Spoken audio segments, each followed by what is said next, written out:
السلام عليكم ورحمة الله وبركاته. ازيكم حبايبي؟ عاملين ايه؟ يا رب تكونوا بخير. احنا نعمل مع بعض دلوقتي بن بنوى البلح. تمام، انا شفت الطريقة دي على النت وقلت اجربها معاكم. تمام. احنا دلوقتي عندنا نوى بلح اللي احنا كنا محوشينه من رمضان. انا هحمصه في الفرن، وبعد كده لما يبرد هوريكم هنعمل ايه. تمام. دي بقى ايه يعني، انا البن ده انا هعمله بديل للبن اللي احنا بنشربه. ازاي؟ لما البن يخلص عندي هاخد من ده، وبعدين انا هجربه. لو طلع حلو خلاص هنطحنه وهنغربله بمصفى ضيقه، مش هنسيب فيه حاجه خشنه عشان ما يعملناش حصاوي ومشاكل وكده. وشفتها بتعمله بطريقه يعني بتحطي كربونات. هوريكم يعني الاول. دلوقتي كده احنا هنحمصه الاول، وبعد لما يتحمص ان شاء الله هوريكم بقى المرحله اللي بعد كده. تمام. انا هدخله يتحمص وارجع لكم تاني. بس قبل ما اخلص الفيديو ما تنسوش تحطوا اللايك وتفعلوا الجرس عشان يوصلكم كل جديد. تمام. انا هدخله يتحمص وهرجع اكمل معاكم بقيه الخطوات. بصوا يا جماعه، بصوا نقل البلح بتاعي وتحمص معانا. يبدا كده عندي هنا كبه اهو. حمصوا بقى كده. هجرب اول واحده وهرجع لكم وهوريكم هننخله ازاي، هنصفيه ازاي. بصوا بصوا يا جماعه، انتوا شايفين الكميه؟ بصوا انا عندي برطمان هنا اهو، ده مغسول ومتنشف كويس. هحط فيه وهوريكم الكميه قد ايه دلوقتي. بصوا يا جماعه الكميه قد ايه. بصوا البرطمان ده، بصوا قد ايه. بسم الله ما شاء الله كميه. وفي شويه اصلا كمان ما اتضربوش عشان الكبه كمان عملت عندي.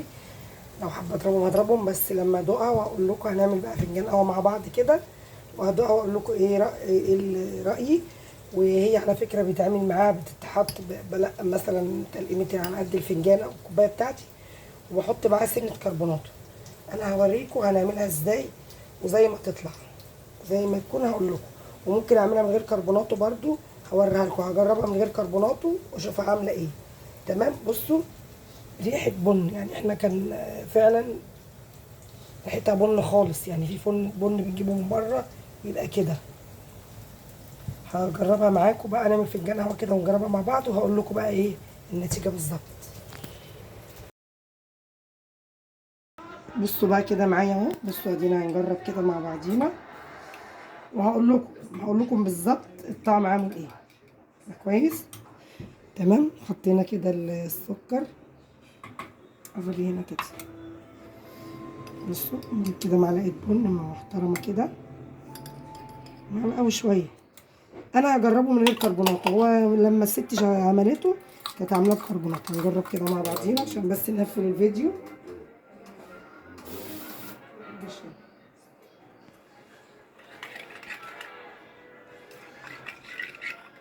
بصوا هنجرب بقى كده واشوف بقى ايه هيعمل وش معانا ولا لا. نجيب كده عندي هنا على النار اهو. تعالوا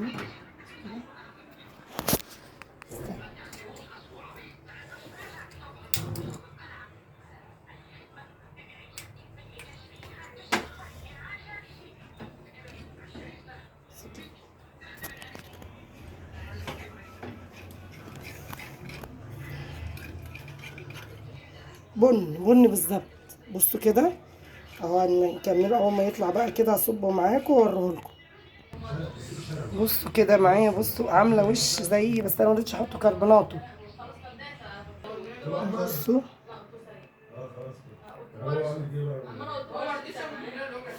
بصوا كده. بصوا الوش والجمال. انا يعني بن كتير قوي بيتباع بره مغشوش، بيبقى عليه النوى دوت. هو النوى ده احنا عملناه في البيت. لما يكون مثلا البن بتاعك خلص هيبقى ده البديل. بس انا هدوقه برضو واقول لكم الطعم ايه. بصوا يا جماعه، انا قلت لكم هبقى صريحه معاكم، طعمها مش حلو. عايزين تجربوها؟ انا قلت لكم يا طعمها عامله زي مديه على طعم زي الدوم كده. انتوا عايزين تعملوها مش عايزين خلاص. بس انا وريتكم اهو. وبص الوش من غير كربونات ومن غير اي حاجه. تمام. انا قلت لكم ان انا هقول لكم رايي بصراحه، فدي حاجه اللي حابب يجربها يجربها. هم بقى تقريبا اللي بيعملوه بقى هم بقى بيحطوا بقى ايه، بيحطوا لهم منكهات تانية ومكسبات طعم وحاجات طعم قهوه وحاجات مش عارف ايه والكلام من ده. فده كان الفيديو بتاعي، يا رب يعجبكم. ما تنسوش تحطوا اللايك وتفعلوا الجرس عشان يوصلكم كل جديد. وادينا جربنا تجربه عملتها معاكم، واي تجارب تانية جديده ان شاء الله اعملها معاكم. بس ما تنسوش تعملوا لايك وتفعلوا الجرس عشان يوصلكم كل جديد. والسلام عليكم ورحمه الله وبركاته.